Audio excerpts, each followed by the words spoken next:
doit mettre sur pied et dans un état de droit, il y a une justice indépendante.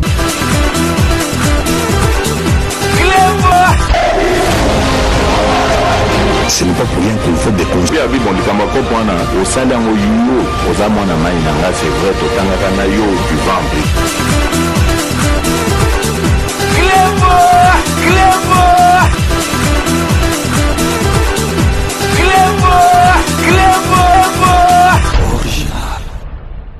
Salut et bienvenue sur Clébois Original. Merci de votre fidélité. 5 minutes avec César Ngadi. Tout le monde est d'accord et il en restera ainsi pendant très longtemps. 5 minutes à Lelo, Nazalina et Sengo pour beaucoup remarquer na kati émission beaucoup landango beaucoup monake président Félix Antoine Tshisekedi Fati Béton Azali Nzambe. Na kati ya émission Oyo, beaucoup kamwa, beaucoup ndimate parce que ba makamba boy comme oye la ka grand prêtre ka makamba boy et yela ka grand prêtre lelo na ebike mokili mobimba ekosepela en particulier bato yo bazali pona mboka so na bi oyo balingi mboka donc bazali bato bazali derrière Félix Antoine Tshisekedi Fati Béton Oyo après Jésus-Christ de Nazareth Yé Moutami Balé a sécoui, a ressuscité. Parce que bon maquillé, donc Abimi a ressuscité. Donc, Bozo Mona Tozali, Namakambu Moussous a kolobate. Ndenge monaki précédente émission na biso, to tchaki titre bazo pour la bazone di maté. Boluka bango. Boluka bango sikoyo bazana ba laboratoire bazo sala po ba créer masolo asika. Mais na émission na biso ya lelo boko sepela nakanisi batu baromona penza ke 5 minutes avec César Ngadi ezali mission moko to salara ba investigation donc lelo penza bozala ko sepela parce que nakanisi nako pesa bino na no sujet à lelo te na tchabino la puce à l'oreille na tchela bino eloko moko eko eguye bino eko lakisa bino nzela ya makambo tokoloba lelo boyo ke eloko yo na bombeli bino après to zonga to développer ma solo. Donc restez connectés sur Clébois Original, on revient tout de suite. Papa Cordon, merci de continuer la forum. Papa Cordon, Félix Akufaki, mwenga la vanda inanga silence nazotandika bat bazoloba. Félix Akufaki le 7. Akufaki le 7. Et là, opération à motema. Tellement banda otumbisa mami na santé na motema. Opération wana basali penza effort. Basali penza effort, mais ba kokite. Basali ki tout pour à survivre quoi, mais ba échouer. Akufaki le 7. Félix Akufaki. Félix Akufaki le 7. Kabila nde mtalobi ba publier yango te pour mobulu ekobima. Alors biso nde toza ba bundeli mboka. Na tie audio opona signaler bino. To signaler bandeko na biso na Kinshasa. Bato bazala prêt parce que bazo bongisa siko mutu mususu batiela biso na tête ya pays. Félix Akufaki le 7. Akufaki le 7.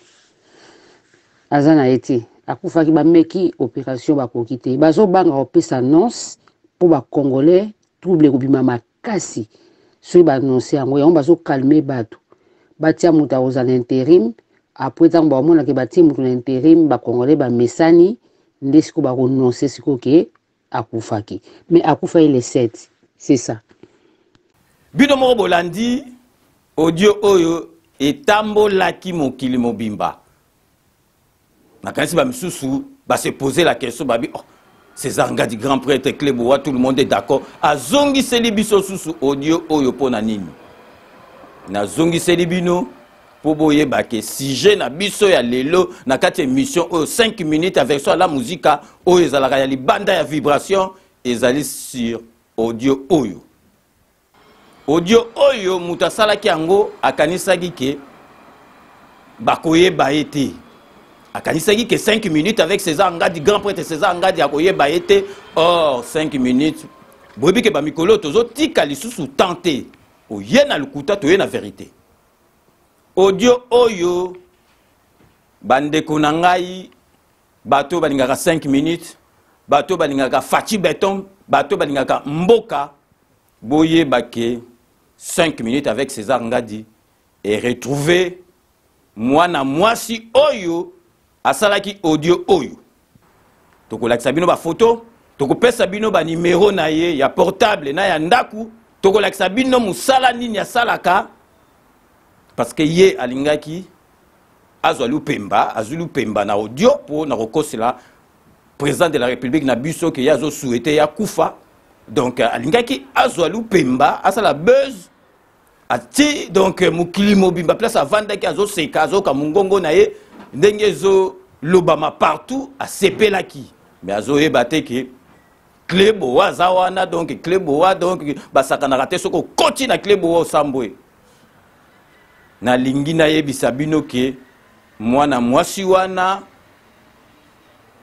ba investigation na biso tosali to yebi esika avandaka kombo na ye tokopesa ba numéro na ye tokopesa tokotiela bino ba photo bokomona ye poto banda déjà boye bake mwana mwasi oyo avant topesa bino kombo na ye azali prophétesse et tombe mabe mikolo yo oyebi ba passer makambo bazosala bosoni na ba réseaux sociaux yango wana président ye moko ayebi makambo osambelo oyo tosisa na makambo toza nango bakotala makambo ya bato basala bosoni oleba représenter donc nzambe ba représenter basala bato moko exemplaire bango mutu bakomi kosala bosoni.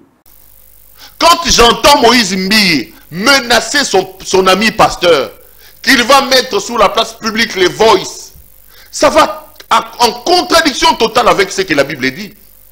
La Bible ne dit-elle pas que si tu as un problème avec ton frère, va le voir en coulisses, discute-en avec lui. Si il n'entend pas, appelle une autre personne. Mais lui, il est pasteur, il dit non, il menace, il dit et lui aussi, les pasteurs ont dit, les réseaux sociaux ont dit qu'il s'agissait de Marcelo Tounassi. Soit disant qu'il a monté un coup contre Moïse Mbiye. Même Marcelo Tounassi aussi. Quelqu'un qui paraît pieux comme lui là. Que les gens respectent. Mais qui est sérieux, qui ne l'est pas. Parce que lui, il distribue des cartes à tout le monde. Il critique tout le monde. Il dit que l'église catholique, c'est la chambre, l'antichambre pour aller vers l'enfer. Donc, son église a lui, la compassion là, c'est l'antichambre pour aller vers le ciel. Mais comment dans l'antichambre de Dieu pour aller au ciel, on peut fomenter des projets contre un autre pasteur? Comment dans l'antichambre de Dieu pour aller au ciel? C'est de la cacophonie. Non, non, non. L'État doit se lever pour réglementer. De l'autre côté, sextape, bango. Kolongola bazemi, bango. Kochana bapoison, bango. Zambe na bomoy. Il est temps que l'État se lève pour réglementer cette affaire des églises. Papa, maman, Zambaza partout. Avotina moi na oya mwasi. Avotina moi na mobile une église. Fanda tuna nzambe est-ce que une église wana nzambe ali. Parce que oyo fungwa mi ba mayebo nyoso, oyo boti lokwa ba mayebo oyo. Les églises dites des réveils, en réalité ce sont des églises de sommeil. Les églises de sommeil là deviennent aujourd'hui des instruments du désordre public. L'État a pour rôle dans ses missions régaliennes d'assurer l'ordre public. Et c'est pour ça que le droit existe. Il est temps de fermer ces églises-là, de fixer un critérium à la fois spirituel et surtout scientifique pour donner le droit de fonctionner à ces églises-là. Sinon, quelle honte. Moka mobimba, politique mabe, nyoso mabe, tie côté une église, ba dadi. Soko bongo tout luka ba magicien, bango, bolugi boluka bandumba, bango, bolugi boluka ba sextape, bango. Finalement, c'est quoi? Moi, je suis à l'ESM, mes frères. Je suis à l'église du Christ à la maison. J'ai prié à la maison. Le président Tshisekedi, vous devrez arrêter de fermer toutes les églises de la RDC Kinshasa. Si Dieu me punit, ça ne sert à rien. Tous les jours, les gens ils prient là-bas, ils sont toujours pauvres. Et les pasteurs, ils profitent de faire leur chiffre d'affaires, leur argent, et ils couchent, ils baisent, ils couchent les femmes de l'église et leurs enfants, ils détruisent leur... Ça ne sert à rien parce que ce sont des beaux parleurs. Ils ont volé la Bible pour détruire les femmes mariées. Ils détruisent les enfants. Voici les preuves. Le pasteur Mike Kalamai, un prédateur sexuel qui avait violé Penel, elle était mineure. Il a détruit la vie de Penel. Aujourd'hui, son sextape circule. Il vient de détruire une femme. Putain!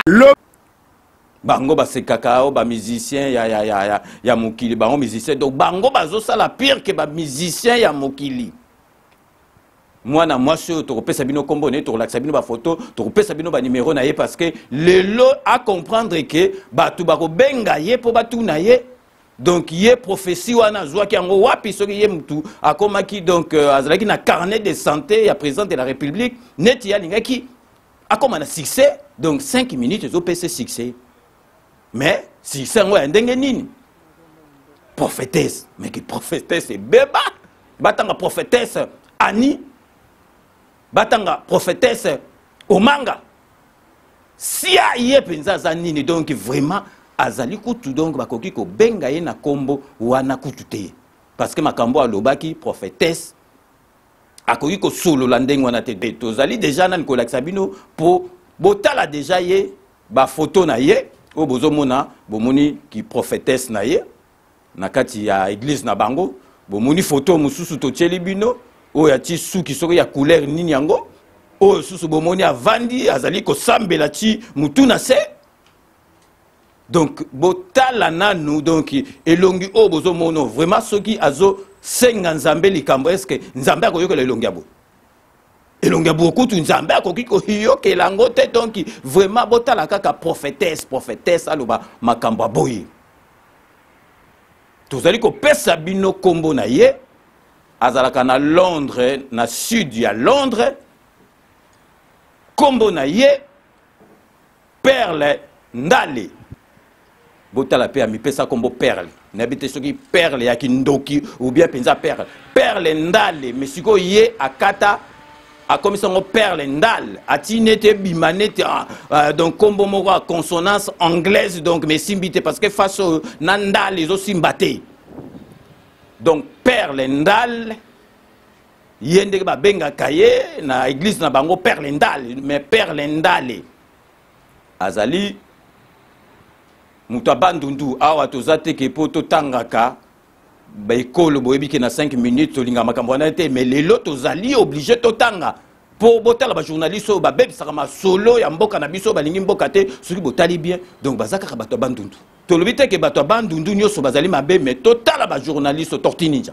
bandundu o mususu oyo asalaka ba makambo bandundu mais biso zo mona siko neti ngai César Ngadi Mukongo ngai naza Mukongo César Ngadi Mukongo à 100% de mère et de père. Petit nanga pasteur Gili Mungala, Christian Bosembe Mungala. Mais tozali si ma fachi. Mais tala bato babeta kama solo mabe. Bazali na côté a Fayulu kaka. Donc bongo boko traité baluba keo baluba baza ba tribaliste. Mais non. Donc moi na moi so yo donc azali mutu ya Fayulu. Azali na 3 enfants. Mon bali a bois qui saillait depuis longtemps. Mon bali a bois qui saillait donc azali mon jingile le combat éternel. De bota la kakaza na kati église aza même pas capable à jouer mon bal. Donc momi o yon chor kombo musu zate bota la kaka maloba o ya lobby prophétesse akobeta masolo ndengwana. Prophétesse akoyiko sala masolo ya ndengwana. Tozotie la bino ba numéro na ezali ko défiler bon mona oyo ya liboso ezali 0044 7 ezali numéro na ye oyo ya portable et bani na 0044 7 et continuer ezali ya portable numéro na ye mosusu oyo bozo mona 0044 1 wana ezali ya ndaku neti ya lingaki ayebana to pesi esiko occasion na 5 minutes ayebana po bato bazo so numéro na minute oyo il faut bo benga ye bo tu na ye neti yaza prophétesse ce qui qui prophétie oyo wapi donc maman mobimba donc bozo mona femme donc botela penza na elongio est-ce que elongio penza que oloba makambo nzamba yokeli yango elongio penza bozo mona ko oloba likambo nzamba yokeli yango kombo na ye to répéter perle ndale akata perle ndale donc ba benga perle ndale donc abimisa oneti et comme on a ba consonance moko donc anglaise mais simbate parce que façon na ndale ko simbakate donc beti masolo moko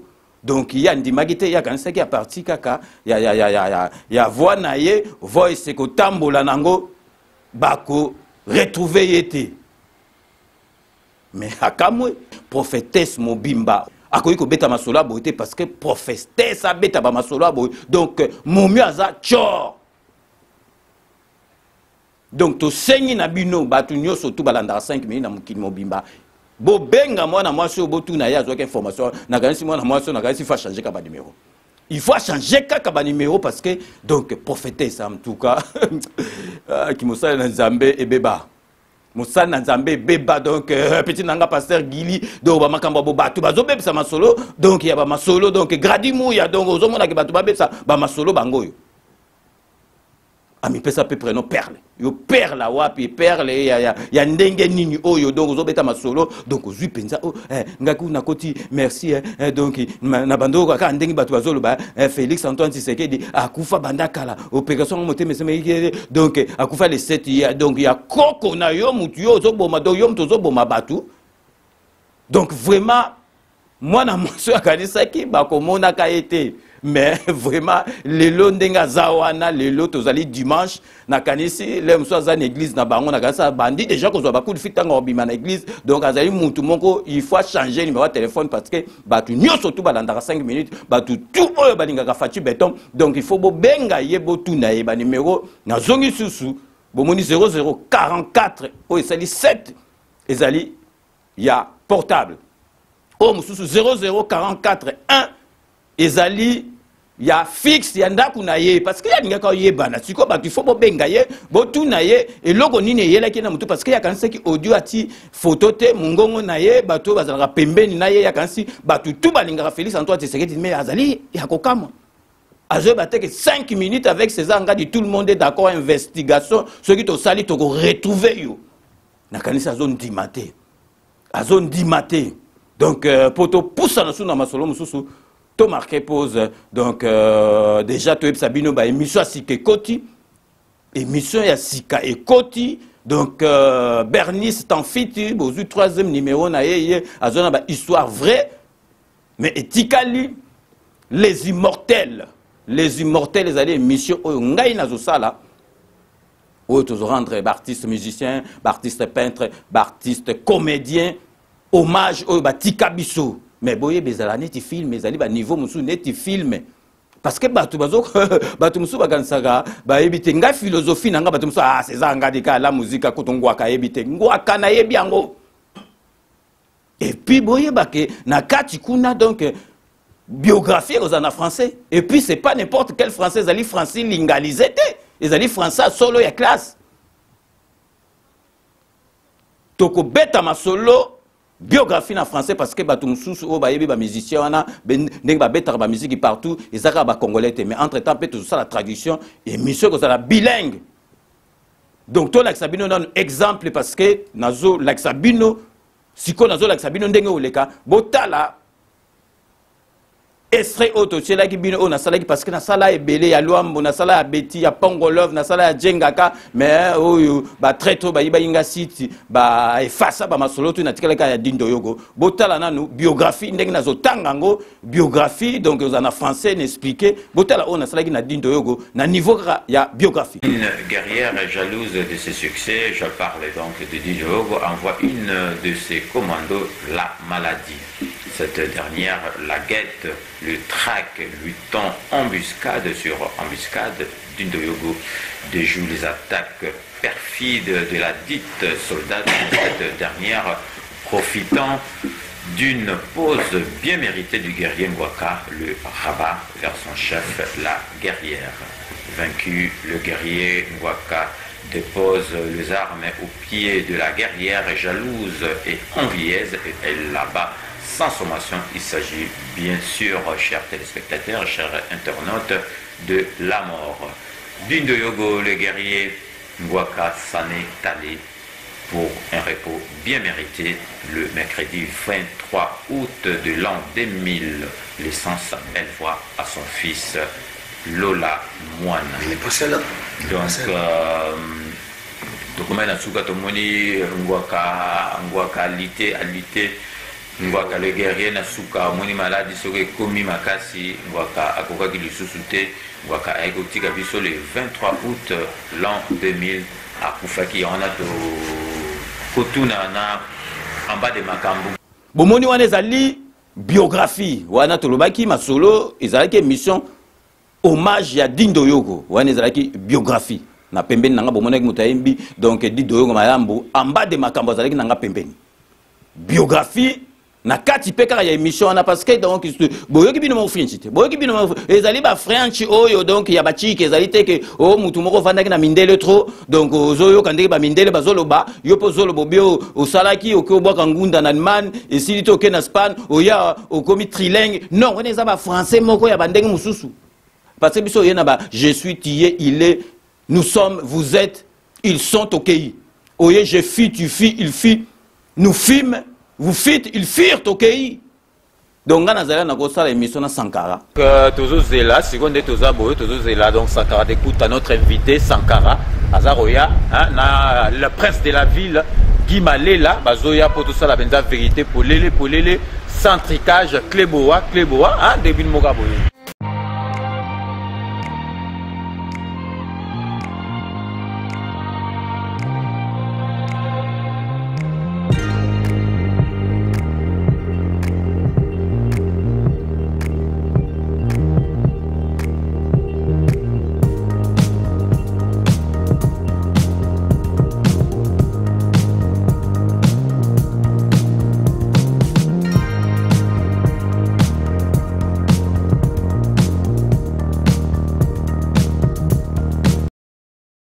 Vérité, Polélé, centricage, merci de votre fidélité. Donc, vous êtes sur le blog César Ngadi, skyrock.com. Donc, je suis vraiment très ravi de vous retrouver une fois de plus, car vous êtes, j'imagine que vous êtes très nombreux à suivre cette émission comme vous en avez l'habitude. Donc, Lelo Penza, donc, Toyoki Makambu Ebele, Batubazolba Ebele sur Werason. Donc, Toke Musikate, toujours à la recherche d'actualité, toujours na cadre et vérité, polélé, centricage. Toke Penza, Kozwa Mutu Oyo Azalakanaye, Mutu Oyo Soki Aye Awa, ou bien Soka Kekuna Bazalakanaye, Soki Werason, Lelo Asali Likambo, Mutu Ane Foyeba. Donc, Toza vraiment Lelo na Sankara de Kunta, Azana Biso Awa, donc Soki Sankara Zotambola Awa na Paris, Bobo Sanate. Le prince de la ville, le prince de la ville, le boss Guy Malela, Sankara de Kunta, donc accepter invitation à Busso pour vraiment to crever l'abcès, donc parce que ma solo et zolo ba me belé, to lingi vraiment le lo oui Busso ba question à Busso, ils aura vraiment na cadre ya vérité polélé centricage toujours Cléboa, to pesa penza Sankara de Kunta ba Cléboa, nyo surtout au bino bozolo ba, au bolingi boza na place na ngai, botu na Sankara, donc quoi to parler na kije ya UDPS wera atindi batu na ya makasi apesi bango minduki po bakende ko boma batu oyo bazali na quartier général ya UDPS soki to si wana to kokota na famille oyo ya Sheli Awendo ya combattant Sheli Awendo famille na ye ya Bandal o bavandra na Bandal ndingi balobi ke wera mutatindaki batu bakende ba panza tokotuna yango Sankara a expliqué biso. Ensuite tokoya susu tolobake wera balobi aye awa balingi aya awa te bakale na préfecture o wera donc akoki ko tia susu makolo awa na poto te donc tokotuna nyoso tu wana Sankara de Kunta azana biso et puis tokokota pe na congrès ya PPRD ba mise bazalaki belé ba bengaki bango mais makambutu kaka ezokoya na wera son tokotuna pe Sankara pe na kansi na moment wana tango wera son azoka invitation wana Sankara s'est trouvé à Kinshasa donc il est mieux placé pour nous en parler. Donc ensuite tokoyoka susu ke wera afingi bana poto wera afingi ba mikiliste bato échafaudage o mbongo wana besoin d'échafaudage donc retourne toujours na cadre ya vérité polele centricage et puis vous êtes vraiment bomona kiango ke malewa suite fin et bimi volume numéro 1 bimi ba combattant bazwa kiango ba kaboleli batu to retourna ndenge nini malewa ezo se comporter na marché ya vente na marché ya disque suite ya makamboana donc et puis tu annoncé déjà parce que staff déjà annoncé qui donc na janvier donc Werason à na janvier le 7 janvier na Zénith de Paris tu retournes comment ça va se passer parce que Weraza interdit awa na poto donc comme je vous disais tout au début de mon intervention je suis aujourd'hui avec vraiment je peux dire que les bras droits de Werason donc vraiment ce que Werason a ça likambu ou bien Werason soit ngosa likambu donc je salue donc c'est mon invité Sankara de Kunta. Bonjour. Ouais, bonjour levé César Angadi et puis bonjour na ba tunyoso ba totala biso ba internaute nyonso pays esika nyonso bozali et puis bonjour à Yemoko le prince de la ville Guy Malela l'homme du moment o nzembo pene kangimboka boss de boss le prince de la ville papa na malamine Italia boyebiga migole comme système abagan si. Ok, donc c'est bien parti, Binomo qui vraiment, hein, donc langue de bois ils allaient sans karaté, donc vraiment, na se plaranaye vraiment yé, hein, langue de bois ils allaient rater, donc franc parler naye, donc et puis ngaso dans cette émission, j'ai derrière la caméra le professionnel, l'indispensable Pichou Vangu, donc naza déjà. Nga na yeba ni Wera, na yeba ni Adolphe, na yeba ni Masela. Nakamona baka na télé monamba mungo wera na monimba moma Masela na Adolphe jour pe na yeba bango même jour am 3 malamoko à part télé ça la guerre ta koti mba mo ba wera oh ni na nga biche bota na calme nga inde chef de délégation c'est moi Sankara de Kunta l'homme des bras l'homme de la nature l'homme qui a réalisé son rêve oh ba biyo réaliser ba rêve ba comme on se belé nga bino l'homme des bras na minito Sankara de Kunta na zo expliquer bino ga photo marché Masela asinga mesanga to marché ndenge nini bino moni wenge panzani wenge kute panzani te weteka biso neto na ministre lobi mais moi na mai na mna so répéter photo marché donc na milito so bo fandi et alors la bo fandi na parler net so ndenge bo koti mai to bi histoire ya ba makambo tangi panzana ka makie bo makamba moko plan ça maki photo marché Masela bangi onga ibani bani apesi mo ba raison mo wana tellement ko change de parole la longwe Adolphe bangi Adolphe non petit nanga toko solo la ngabite lo baka ba na miso wera ote 2 secondes to benani pembe non petit nanga a Hollande mission makamna lo beza vérité azolanda oh petit nanga yo bika côté bat balia kindoki yo ebite ngako tuna histoire wenge ko biso ba innocent wenge bana no mona kana za wera eza jibe eza Marcel eza makaba ngai basibula batutu ba innocent bani petit nanga simba moi $50 on à l'époque $50 et pas dans 5 millions pour na niveau on a te wana ya convaincre ngai bamba monga bolungana wana na kena wera to marché wera beta servette otokei abukana te ngabite guerre bundama na servette te na ndenga ba sport yo bika fo beta chapeau na mona bino na babilambati bukwa iga siko wa makamna bisa wera te premier ta koti pata yo chesumbeli beta kroko ya mpanzi a beti blouson moko ya Gianni Versace c'est pas voyager et les cas qui na avion qui je vous disais tout au début de l'émission donc j'ai à mes côtés aujourd'hui Sankara de Kunta qui a failli être agressé ou agressé on ne sait pas vraiment on aura de plus amples précisions avec l'intéressé qui est à mes côtés Sankara de Kunta aye penza vraiment na pièce sa conviction donc Totunaye avant Totunaye déjà Totunaye vraiment Sankara bonjour. Ouais, bonjour V César et puis bonjour na ba internaute nyonso ba talangai et puis bonne année à tout le monde. 2012 ça vraiment malamu et puis yomo quoi.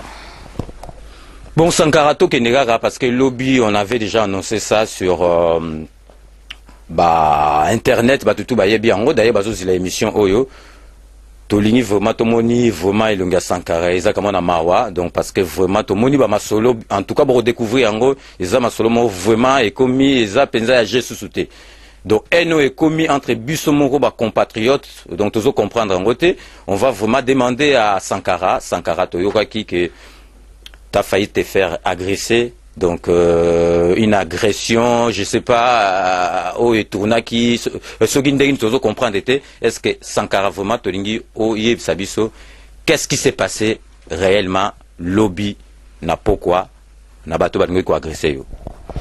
Ouais, V César, au moni elora liboso na lobara que c'est vraiment malheureux à dire, hein, dans le sens que 2012 eza nemoro bato to bakana ango que 2012 eza nemoro bato bakota ango vraiment na ba décision na ba makambo même sur 2011 les gars bien té tout ça de bega 2012 eza bien. Bon, toutefois, nga ilobi, qu'est-ce qui s'est passé na kota ki na quick il y a Stade de France. Na salut lobby na avocat. Bonjour maître. Bonjour. Ça va? Ça va très bien et vous? Ça va très bien, merci.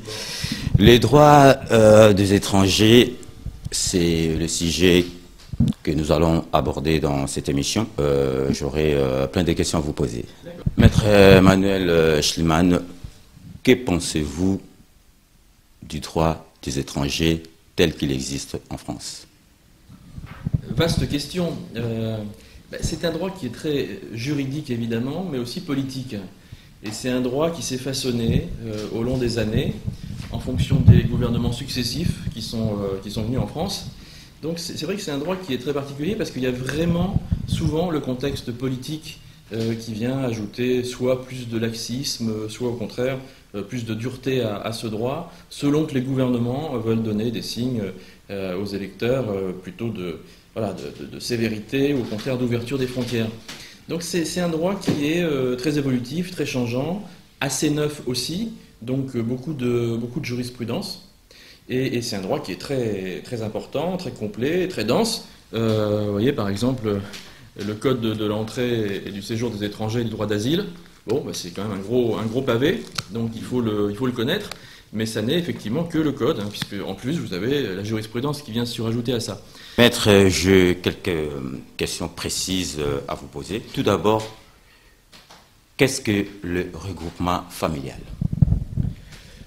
Le regroupement familial, c'est la possibilité pour un étranger légalement installé en France, donc dans toutes les formes, hein, évidemment, et en respect des règles en usage, c'est la possibilité pour lui d'accueillir sa famille proche, c'est-à-dire son conjoint légitime, et ses enfants mineurs. C'est un vrai droit qui a été façonné évidemment par les textes eux-mêmes, mais aussi par le Conseil constitutionnel, qui a été validé par le Conseil constitutionnel en 1993.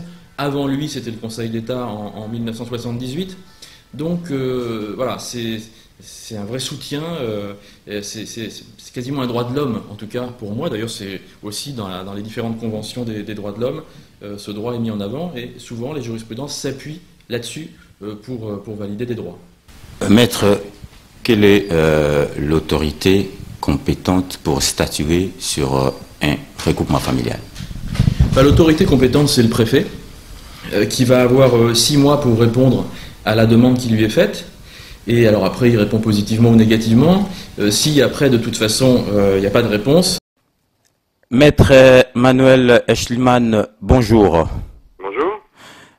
J'espère que je n'ai pas écorché votre nom. Non, c'est parfait. Très bien. Donc, maître, vous êtes l'avocat de l'artiste musicien Kofi Olomide et vous êtes aussi député de Hauts-de-Seine, rapporteur budgétaire à l'Assemblée nationale. Pourriez-vous expliquer aux milliers des auditeurs qui vous suivent dans l'instant par le biais de la radio Mangembo, nous savons bien sûr que vous êtes tenu au secret de l'instruction, mais en quelques mots, de quoi est donc accusé la star de la musique congolaise Kofi Olomide? Alors, effectivement, comme vous le dites très justement, je suis moi tenu au secret de l'instruction, puisque cette affaire est en pleine instruction depuis maintenant plusieurs mois, avec une juge d'instruction qui a procédé à beaucoup d'auditions. D'ailleurs, nous souhaitons qu'elle procède à d'autres auditions encore éventuellement pour pouvoir compléter son dossier. Très simplement, c'est vrai que Kofi Olomide est accusé de viol, de séquestration par plusieurs de ses ex-danseuses.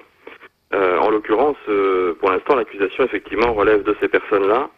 Et sans rentrer dans le détail, puisqu'encore une fois, nous n'avons pas le droit d'exposer au public le détail de ces accusations, nous considérons, et je considère depuis que j'ai repris ce dossier, c'est-à-dire depuis quelques mois, que l'accusation se contredit en plusieurs points, qu'il y a beaucoup de zones d'ombre, et puis que finalement on a bon espoir de pouvoir arriver à une solution positive pour peu que la justice donne suite à ce que l'on demande et puis pour peu aussi que Kofi puisse être entendu.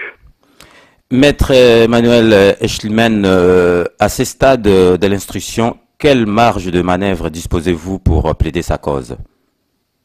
C'est-à-dire que les choses sont assez complexes de par le fait que Kofi Olomide n'est pas en France pour être entendu, qu'au début de l'enquête, il a été amené à quitter le territoire français.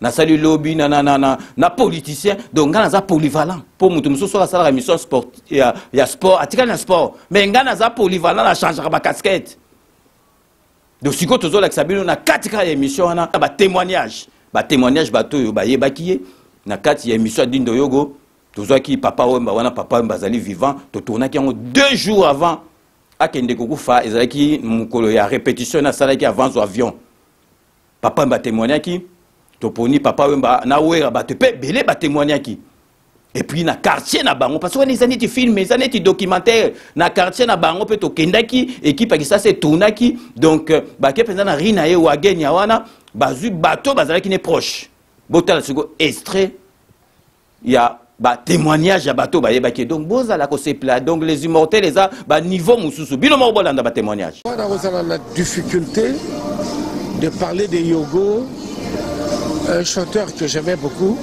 en 2 mots.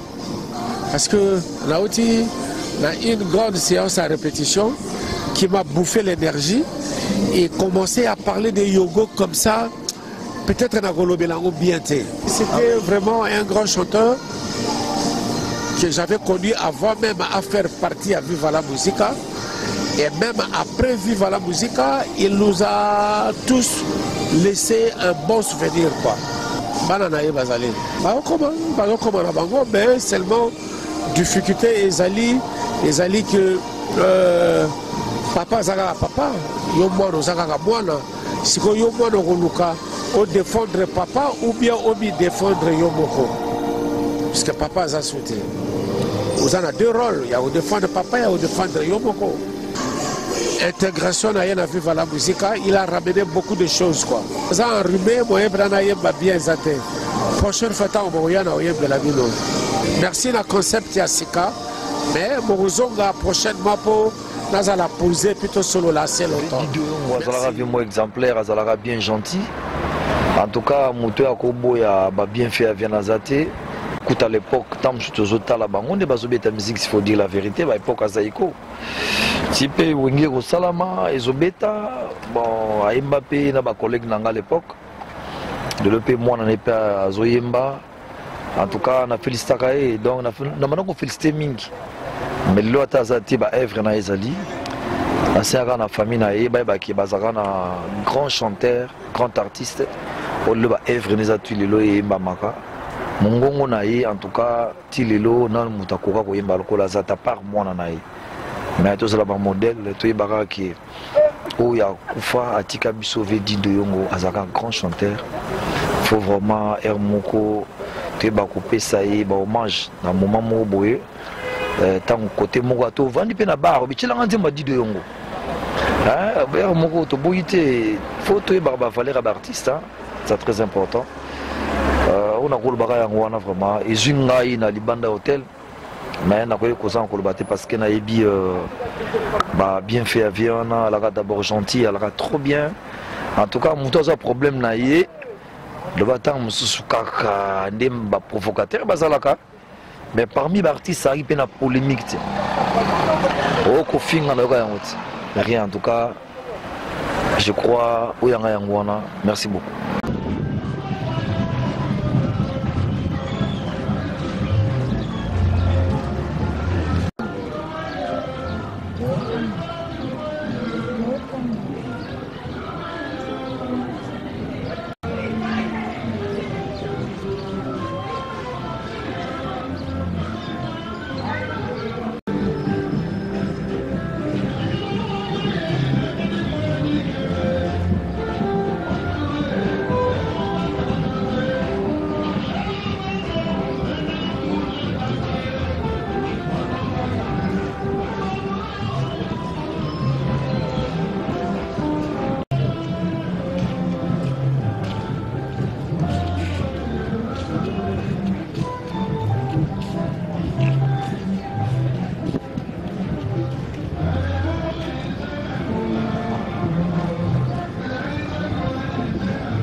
Qui bien na batu. Dindo yogo azaki bien na batu. Dindo yogo akola na batu. Association na ye na batu. Dindo yogo azalaki donc bien na batu nyonso na kati ya quartier. To dindo yogo asala mabete. Muta kosa na mabe na ye. Mais na biso batu proche tozaki na quartier. Dindo yogo azalaki bien. Dindo yogo azalaki kokota na lopango o wana na 11. Dindo yogo azalaki kokota awa. Dindo yogo azalaki kozala awa. Azalaki kokota kuna na 15. A négligé ata mutu moko te yata mona muke ya bébé ya 2 ans. Arova na bien. Aroza na bien. Donc Dindo Yogo azana témoignage moko ya bien na vie na ye. Et to mabeka ekuta na ka nanga RTNC eliambo nanga. Be pesa nga eloko te. Toujours makamka ya Dindo Yogo. Et puis nous continuer sur la makamka Dindo Yogo. Na zana régler ma cash. Nde toza le 20 mai awa. Dès bakotia monument na ye. Faut que beta fait la makasi André Kimbuta après ça biso mbongo biso bata wagenya to sepela pona Dindo témoignage moi mobali wana eza mulai tande zate mais ngai nde suwe nanga donc pesa sous biographie ya Dindo comme nde la message ko pesa pongala zaki ne proche na za otambola na comme mangala ba conseil so ngala na yebala na mokili pona Dindo e bana papa wemba ba emeni ba ivoloko pona Dindo. Naza ba souvenir ebele pona ye. Pona zalaki mutu moko to fandaki na ye. Toyebaki mabe na ye toyebaki malamu na ye. Mais azalaki mutu ya kofana na kati ya bato. Moni soki lelo to perda Dindo Yogo esala neti nga ya tâche esala nga pasi mingi. Pona zalaki mwana moko na fandaki panya na kati ya ndaku nazolepa na ye nazolate pa na ye esala nga pasi ti lelo. On a reconnu Bangwana. Dindo Yogo so na fan na biso na kati ya wagenya awa surtout so ka wuti poto. Akoya atelemisi voiture wa ba utozo na aéroport atelemisi voiture azokota lopango na lopango azopesa ba papa nyoso tumbote ba mama nyoso tumbote base na ya kofanda ezalaki awa pastor tela minga na na wagenya 12 base ezalaki awa siège wemba lelo aza société en vie mais wemba tanga ya ka kozwa Dindo Yogo ya ka kozwa toujours na lopango oyo Dindo Yogo pona kota susu epa ya nyoka longo baka ozola Dindo Yogo awa pona Dindo Yogo awa ezalaki base na ye bon liloba suka na koki koloba napesaka ba musicien mingi concert na bana na bango baboti tozo exemple ya Lola Mwana moniso na tena ba musicien mingi mwana oyo aforme lokola Lola Mwana azate na baparent na bango pona okanisa Yogo na kanisake na nzembo moko ngana nyokwa maki mingi na pasingo ya bolingo ngai na lapaki ndai na koki kolinga lisusu oyeko tumola posa o na bolingo na motema posa na yo na motema ekosila lisusu te vik vake o. Suivez votre émission Les Immortels.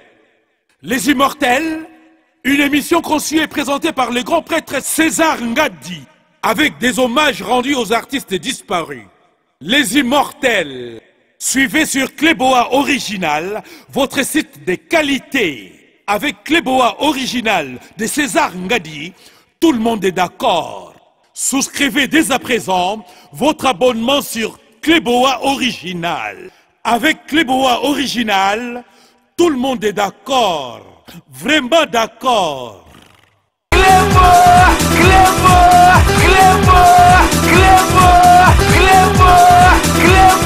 Et puis bino mo bolandi ba témoignage wana ezali batu baye baki batu a quartier na ye baye baki parce que ba témoignage ezaki belé même donc nyoka longo asala ki ba témoignage donc ezali parce que ezali ba partie belé o ngana zuana ezali ceux qui troisième partie ba msu ba fasa kango donc bino moko bozo mona émission niveau émission ndenge ozala ezali masolo kutu ya kosakana te masolo ya kosakana te donc bomona soko na kati ya plateau donc tant on a sali biographie nazo tuna invité ouais aux anangata plateau donc ceux qui donc net ceux qui tolbaki ya papa wemba mère amazon ngo zala tozui ya zazazala ki wana tozwa pe bato bayebaki na kati ya émission Dindo Yogo tozalaki na amba de makambo azalaki wana boyoka donc tant to beti biographie to tuni pe ba question par rapport ya liwa ya Dindo Yogo parce que émission na suka on a salaki wana donc ya mbalo amba to sala des fois mais na suka au monde a pensé que émotion mutaleli na suka mais na kosenga ke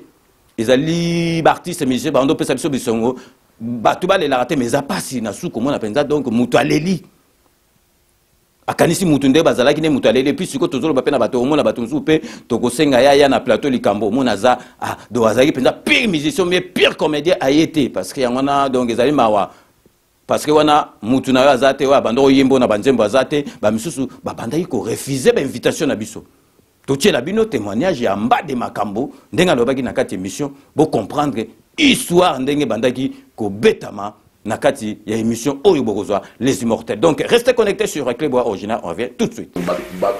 Monsieur Toubaki Sima, Barosa, Bachiro, Doudou, Adamo, Batilon, Petit Aziza, tous ces gens-là, c'est vieux goût. On a besoin de mission. Non, on va dans la boutique, vous comprenez?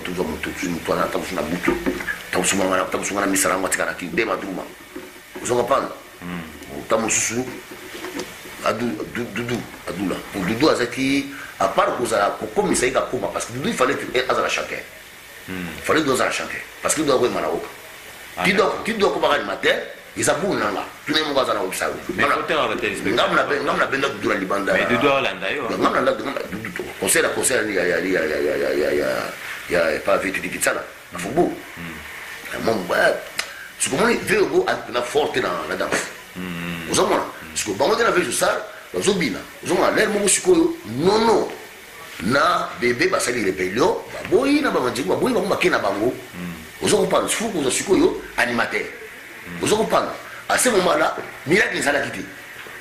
Miracle vous ça la quitter. La vanne na non du cabo la godina ngolo te. Miracle la musique ya dimi. La bende du na banda. La biya la tukiri banda. La judu na banda.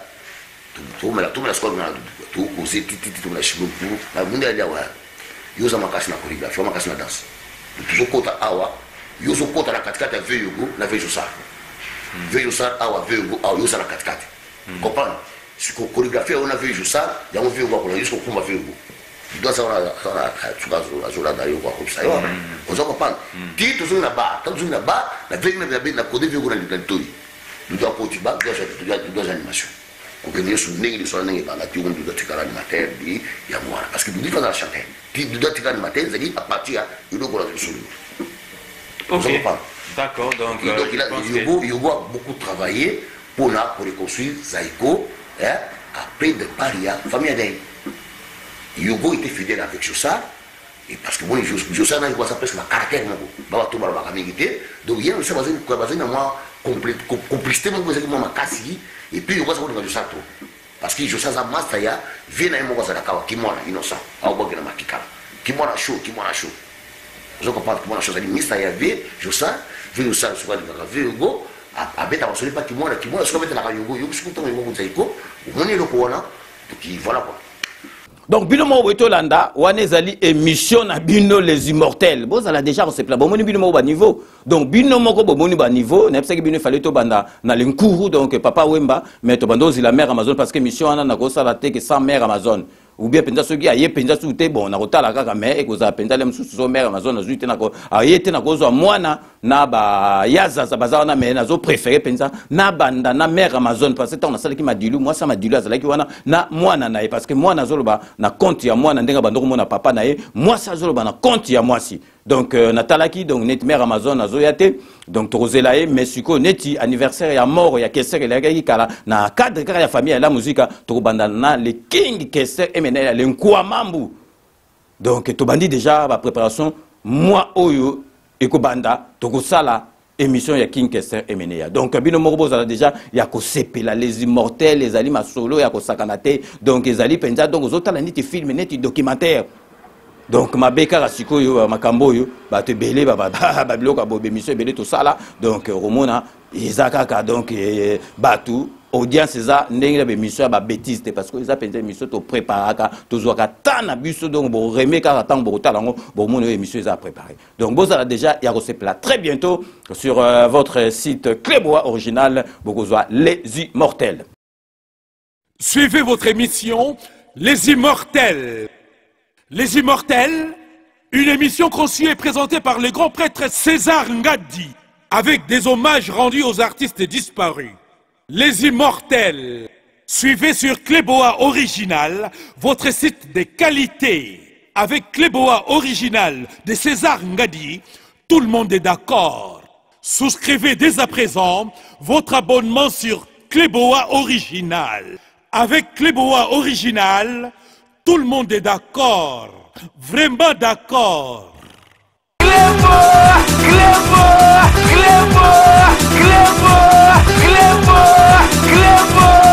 Tozongeli susu makambo na yebsaki bino asa sambwe aningaki ayebana ati audio po aboma président de la République yeso ka zwa kini l'étude faut bino botuna ye ozwa ki information wana wa yo prophétesse ya wapi 3 bana mobali akima ye donc tokotanga kuto koma mobali était parce que timba ayebana bwaki sa yebanda kala donc akomana imagine prophétesse donc même na kati église na ya zwa jote. Donc, à comment naïe, donc, au bout là, comme Mabatu Nakati, il y a parlé naïe, ils ont respecté même pas Bana naïe à Misatu. Donc, il écoute token musique. Donc, il écoute donc 5 livres, écoute des ébélés, 5 livres au Leki, 5 livres au Leki. Donc, Moujingile, le combat éternel. Donc, respect na Bana terre, comment on met un badjo, donc, prophétesse. Prophétesse, botalaka prophétesse a marqué wana ndengazo kosa est-ce que vraiment yé penza ko rozala exemplaire. Donc na sengi na bino batutu bolanda 5 minutes parce que donc vraiment audio wana pesa ki batu pasi na motema batu tout bayoka ki donc na kanisi batu nyoso to bayoka audio wana sala bango pasi na ma na motema na ebikutu na batu bazala kana discours net bisoté oyo bazala lem sou ba critiquera donc aveuglement donc président Fachi ezo pesa bango na ma non biso tato critiquera mais to koko souhaiter liwa ya présent Fatite mais moi na moi ça donc prophétesse musali na nzambe est-ce que penza moi ça boye penza soka zolo balikambo penza que nzambe akoyoka ah batanga ba prophétesse mama ni batanga donc ba prophétesse omanga batanga pe yosoki donc soki perle soki dal sia donc lelo ako comprendre que Fati Beton azali na batu na ye o balingaka ye lelo tokotala téléphone wana place a osuki lango na esika vandaka wana vandi na Londres na sud à Londres 3 bana mujingile donc akoma na ye ko bulisa 5 livres OK na yo oleki na yo donc maman prophétesse botala suba photo na ye botala photo o penza esina cheve o penza maman prophétesse ako kanga cheva bo botala penza photo a telemino hotel pe azoteya azote ya lukuta donc azachor parce que niveau oyo akoseli na calme nyo surtout donc atakutu donc azamuta fayulu mais ye moko na azachor na photo musubota la vandi azosala neti azosambela nzambe ni nango asambela oyo ye akondima ye penza na makambo oyo asali penza ya kanisa ki toko ye ba été 5 minutes avec César Ngadi, tout le monde est d'accord et il en restera ici pendant très longtemps lelo akokama ndenge ni to découvrir poye barake pembeni na ye na masolo na ye bato balingi pe président de la République baza ba monaki ke acte wana atazali na ye muta fayulu acte wana ezali makambu okoki ko sala te donc to marqué ce que oppose publicitaire ya ba partenaire na biso boyebika ke Kodia Simon ezali société oyo ya bana mboka pesa ki vraiment chance pesi chance na bana mboka surtout diaspora ba koma ba propriétaire ya bandaku na ba norme moko international bandaku neti ya mikili eza ba préfabriqué bandaku donc Kodia Simon ezali na projet immobilier ezate ke batekelo mabele yo moko tonga bandaku etengama non bango bandaku ezali nyoso tu ndengi moko neti na mikili. Donc vraiment bobu kanate donc sita maluku donc moi ya suka yango basalaki offre oyo pona moi il y a pas droit à ma femme donc offre yangwana donc après wana donc boye bake masolo vraiment comme na suka et puis c'est la TV zeli décodeur oh ya bana mboka oh ezamu ki dimi okotambola ngo tika na poche okeye sika tu yo lingi oti au branché internet au branché na kuwa ozotala donc image son numérique donc c'est la TV donc ezali biloko ya bana mboka. Donc vraiment différence c'est parce que la chaîne tout ana ils plus de 500 ezali kaka yeleng parce que guna yo na bilengi na yo muto comprendre ngo ezali kaka mwana mboka.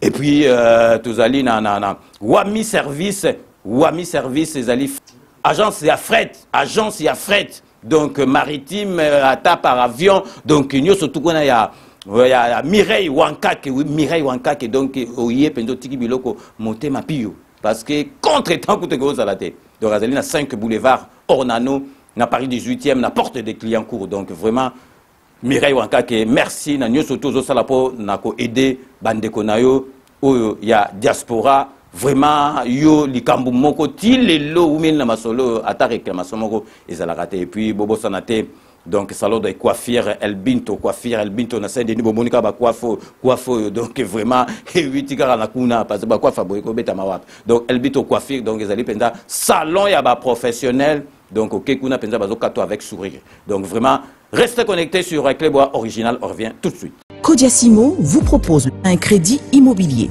Vous êtes du Congo ou de sa diaspora? Vous désirez devenir propriétaire en RDC et faire construire votre maison en toute quiétude? Obtenez votre crédit, puis commencez son remboursement uniquement dès la livraison de votre maison. À la Cité Kimia, nos maisons seront toutes construites aux normes internationales.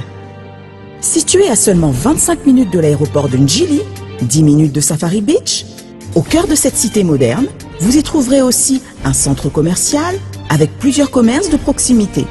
Nos bureaux sont situés au 173 avenue Mutombokachi, dans la commune de la Gombe, référence rond-point Forescom. Venez dès à présent réserver votre lot dans ce nouveau havre de paix à Maluku, ce nouvel Eldorado au Congo. Codiasimo, la meilleure adresse pour construire la vôtre. Sepela TV ezali décodeur ya Banamboka. Sepela TV différence nango ezali na ba décodeur mususu o tozalaka nango na kati ya ndaku. Sepela TV botala ngo ezaka mukie. Eza mukie olingi ko voyager ozu yango o voyager nango. Parce que ba décodeur o biso tozalaka nango evandika na ndaku mais Sepela TV déjà eza mukie botala ozu o kolisa ngo na poche na kosi na poche à veste o voyager o memi yango partout dans le monde ici que vous avez. Donc vous avez besoin il y a câble HDMI, courant na internet. Internet est comme partout, courant est partout. Donc ils ont plus de 500 chaînes surtout à Kitoko. Bilengi ba choix ya congolais kaka mutaoye bango. Donc congolais kaka mutaye bien. Congolais kaka mutaoye ba elengi nini yo kaka. Donc congolais kaka mutaye bien. Donc c'est relative ça. Ya Banamboka bozwa abonnement nango okozwa ngo ya ne mobimba okozwa ngo pe par mois obengi bango na ba numéro na bango bozali komona donc Sepela TV ezali décodeur ya yo ya ngai donc ezali ya étranger te ezali ya Banamboka avec Sepela TV tout le monde est d'accord et il en restera ainsi pendant très longtemps. Bienvenue dans le monde de Sepela TV.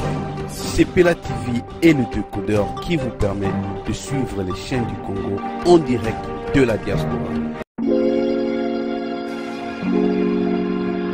Ndeko ya Congo, tunanga ininyo agence Wami service oyo ya madame Mireille Wakanke azawana mobimba pona bino ba diaspora bolingi kotinda mituka toba kolia ndenge na ndenge kohésité na yote adresse Ezase Moko 5 boulevard Ornano numéro 75 018 na Paris 16e awa na République du Congo na ville province ya Kinshasa boko zoyango na avenue Maringa numéro 83 référence étoile bleue na commune ya Kasavubu soit bo contacter na ba numéro oyo Mama Mireille Wakanke tata pambola yo na yaka pamba te soko moni na ye kombo na yo na témoignage na yo eke musika pe betinga na motema na mona ba agence na sena moi oyo lukute za makasi na ba agence na escroquerie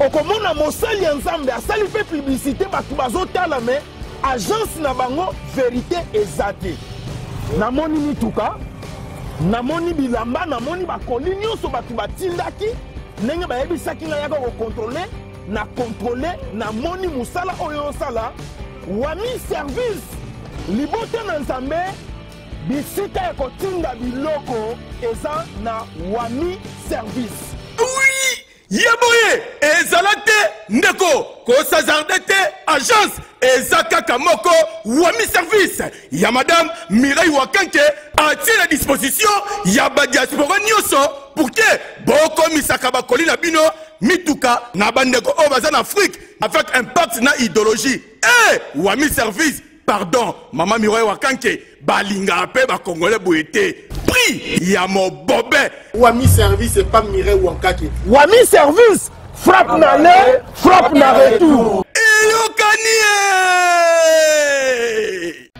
Chez Elbito Coiffure, toujours, ça marche comme ça là, avec la expédition là.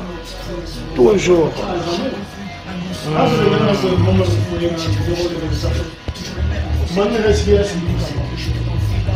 Salon number one, chez Elbito Coiffure. Il coiffe avec sourire, il coiffe avec noblesse. Chez Elbito Coiffure.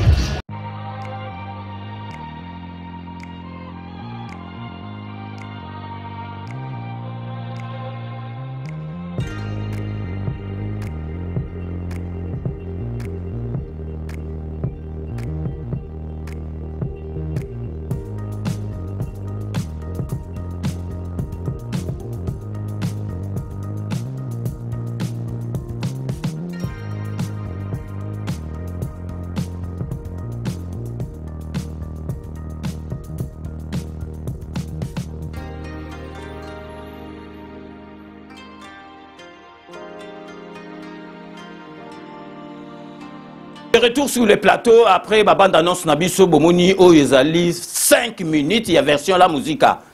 Le lobozo landake, moi je suis à ça qui audio est choqué, mon kilomobimana bateau coup de bazar si ma fille ça soit tu sais que bazar qui choqué comment moi c'est quoi le bamakambo. Le lot découvrir donc prophétesse, il y a mon niato azat chor.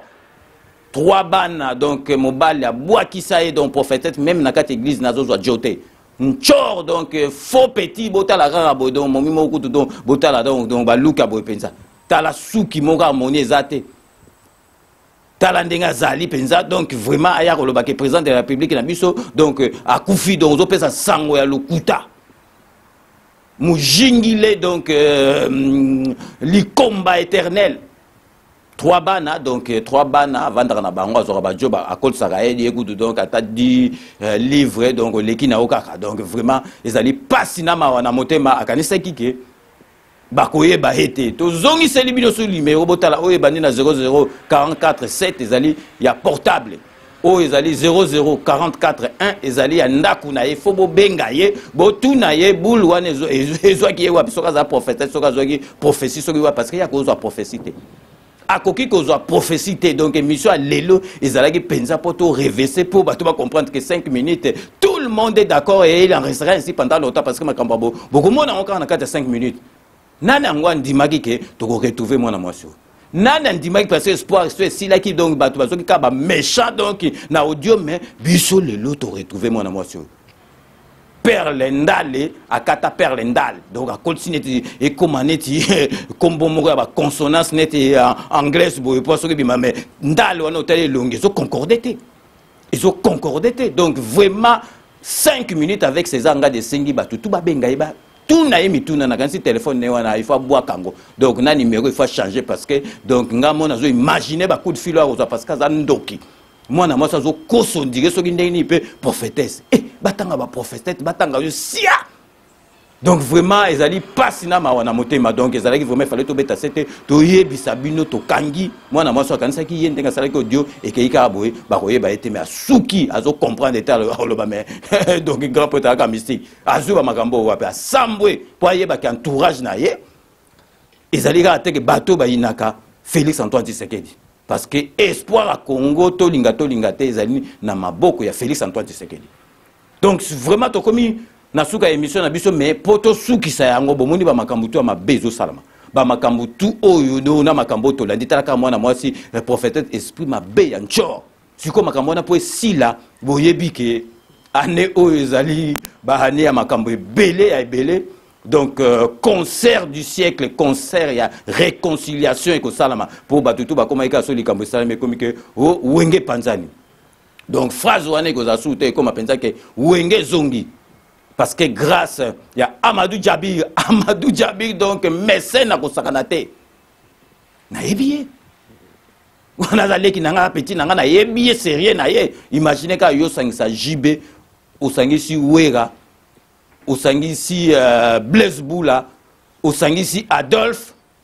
o sangisi Alain Makaba Didier Masela pour ne citer que c'est là au sangisi bango sika moko bandimi cop wana mais il faut tala ba contrat wana ba clause mususu eza na ba contrat wana Amadou Djabir asali il faut avocat parce que ko yeba tele mususu do yeba ke des choses 5 6 bato wana bandima do yeba ke ba contrat ko sakana te ba contrat ko sakana te et puis bo monde ba ndule ko betama na kati ya stade de martyr wana ben instrument ndenge wana bomona te bomona so izo bimanit na sa mai donc ozoka deti ozoka penza ke CD ndenge zo beta parce que ba instrument mususu ezali ya ko beta na kati ya salle ezali ya ko beta na libande ezali Willy Kunda yebi ba masolo wana son yebi yango et dino donc les king ba yebi ba son parce que ba masolo mususu instrument ya ko beta na kati ya salle bazobima na libande eko simba kate beaucoup mona ba instrument na kasi bato akala ba mona tango ali foreman yoko beta na kina ba 114 bo mona tango festival na sali ba James Brown ba yaki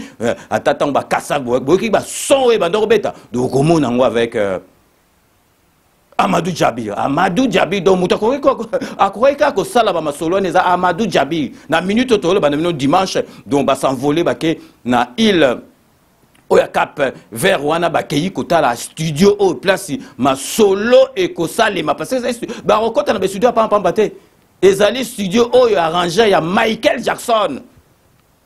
Donc makambo ko yela donc ezoyela penza wenge ezali masolo ko sakanda te donc bakei ba ko sala donc enregistrement na donc na Cap Vert kuna donc Amadou Djabir grand mécène Cornelie Malongi na Pointe bakei kuna parce que ezali masolo ko sakanda te donc bako kita jet privé zu bango et puis boye baketan ba wera son ba jibe piana ba nani ba rozwa bango na jet privé ezana kati ya contrat ba signer ba contrat mais bosaka Amadou Djabir te na zo sabino na yebi sérieux na yebi donc masolo ndenge zo sala maboye donc wenge wana tolinga te sala histoire na mboka na biso donc to sengi penza ke ba konzifo ba décorer donc ba musicien wana tout ba robeta wana le 30 juin jour ya indépendance donc yeba kezali donc et si kanyo surtout ba congolais ba ko sangana jour wana donc concert moko ya ko sakanate donc wenge musique 4x4 au penza ba banda ba masolo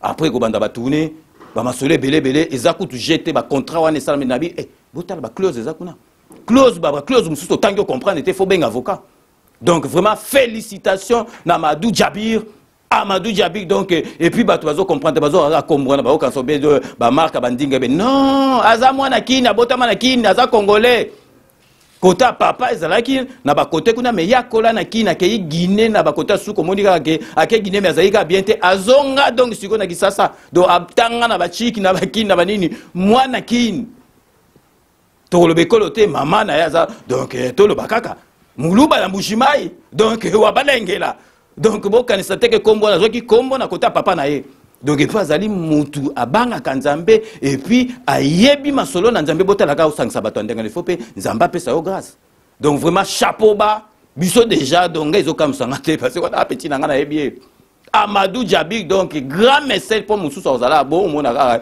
azula mo abeti cop o mécène bilo bosaka na kombo wana Amadou Djabir sangisi bato ndenge wana donc ezakutu lisekite donc boye bakeba makambo nyoso tout bozozwango awa donc ba nouvelle nyoso tout ba masolo nyoso tout zoleka awa donc bozozwango na 5 minutes parce que wana ezali donc conseil du siècle bolinga te ezali ndenge wana donc vraiment une fois de plus chapeau bas na Amadou Djabir o bake na île ya Cap Vert siko pona kotala studio wana ndenge masolo tu egoleka donc ezali kutu jeter nanu et salamate na mboka na biso donc vraiment poto sukisa donc vraiment on ezali concert moko eko sangisa ba congolais nyoso to ekomeka ale musu buswani ube bo pada wenge panzani eza suma solo na tsiko na place wenge panzani yokoma wenge ezongi wenge bazongani donc c'est grâce à Amadou Djabir donc vraiment esengwa trop donc avant to ba dédicace na biso tozali ko souhaiter bon et joyeux anniversaire na papa na biso André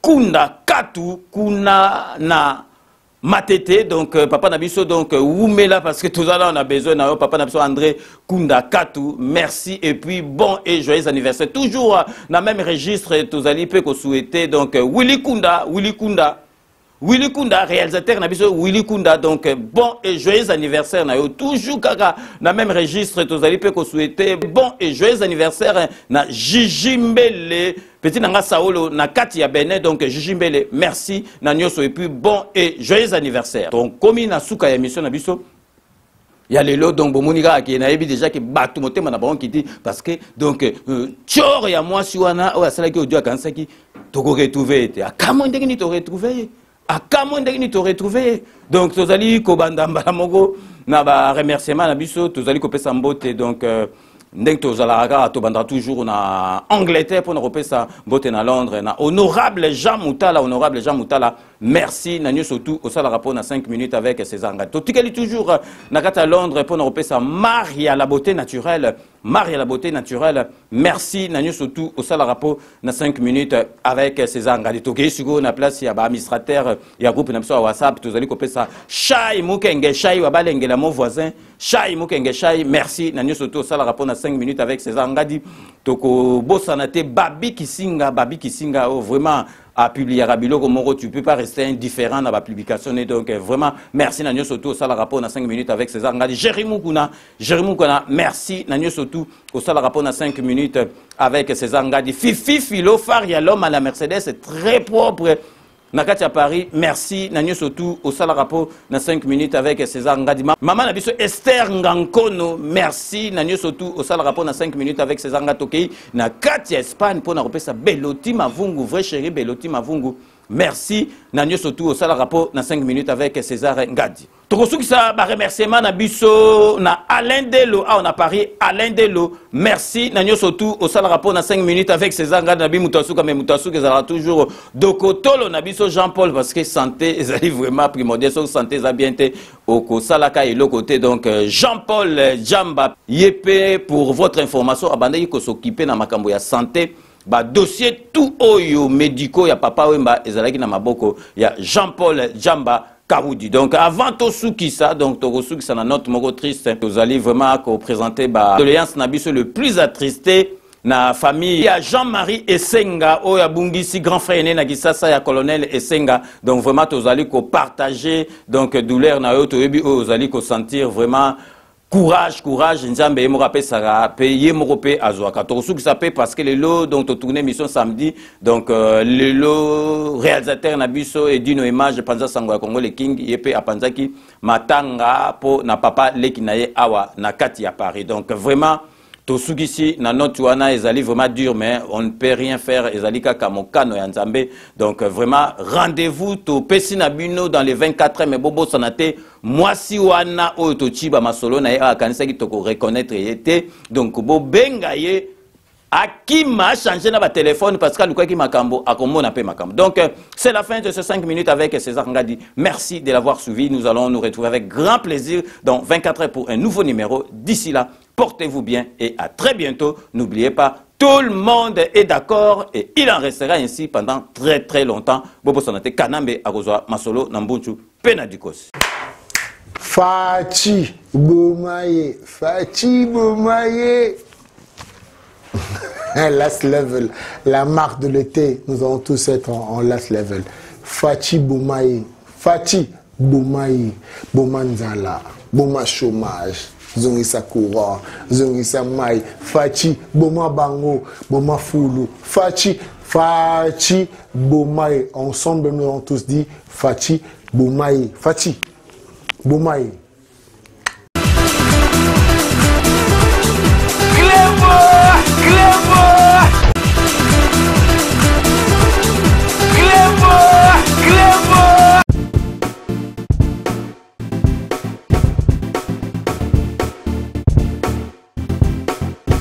On doit mettre sur pied et dans un état de droit et une justice indépendante.